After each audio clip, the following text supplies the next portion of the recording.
ഇപ്പോൾ ചെന്നിത്തല മാധ്യമങ്ങളോട് പോലും പ്രതികരിക്കാതെ ഹരിപ്പാടേക്ക് പോയിരിക്കുകയാണ്. വലിയ രീതിയിലുള്ള അതൃപ്തിയാണ് ചെന്നിത്തലക്ക് ഉള്ളത് എന്നാണ് ചെന്നിത്തല ക്യാമ്പ് വ്യക്തമാക്കുന്നത്. അക്കോമഡേറ്റ് ചെയ്യുക പാർട്ടി. ഇതൊക്കെ അദ്ദേഹം വളരെ സീനിയർ ആയിട്ടുള്ള ഒരു നേതാവ്.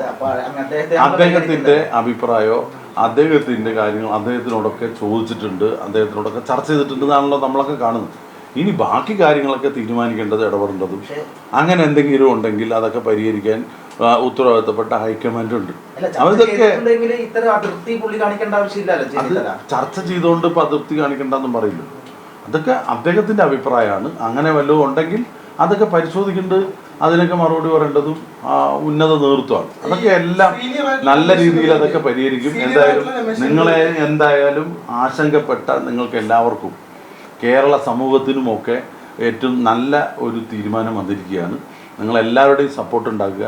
പ്രത്യേകിച്ച് മാധ്യമങ്ങൾ കഴിഞ്ഞ കുറച്ച് ദിവസങ്ങളായിട്ട് ഞങ്ങളെങ്ങനെ എല്ലാ നിലയ്ക്കും വിമർശിച്ചു. വിമർശനം കുറേയൊക്കെ അതിര് വിട്ടുപോയി. ഒരുപാട് കഥകൾ. അല്ല, മുസ്ലിം ലീഗ് ഞങ്ങളുടെ പാർട്ടിക്കകത്ത് അത് അവർക്കറിയാം. നിങ്ങൾ ഇല്ലാത്ത കാര്യങ്ങൾ ഊതി പെരുപ്പിച്ചുണ്ടാക്കിയതൊക്കെ കുമിള പോലെ ആയല്ലോ.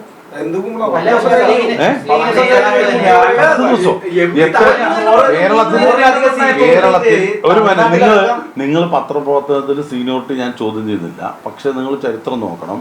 എത്രയോ പ്രാവശ്യം മന്ത്രിമാരെ തീരുമാനിക്കാൻ, സ്പീക്കറെ തീരുമാനിക്കാൻ, മുഖ്യമന്ത്രിയെ തീരുമാനിക്കാൻ എല്ലാ പാർട്ടിയിലും, CPM പോലും നിങ്ങൾക്കറിയാലോ. കേരളത്തിൽ കേരന്തിങ്ങും കേരള നാട്ടിൽ KR ഗൗരി മുഖ്യമന്ത്രി എന്ന് ഞാൻ സ്കൂൾ പഠിക്കുമ്പോൾ കേട്ടതാണ്. എലക്ഷൻ കഴിഞ്ഞു. അവിടെ എന്താ ഉണ്ടായത്? അന്ന് MLA അല്ലാതിരുന്ന ആരാ വന്നത്? EK നായനാർ. ഇതൊക്കെ ഒന്ന് ഇടയ്ക്ക് കൊടുക്കണം. അതൊക്കെ പഴയ വിമോചന സമര കാലത്തേക്ക് പറഞ്ഞു ഈ കാര്യം വന്നിട്ടുണ്ടല്ലോ. അത് എന്താ കാരണം?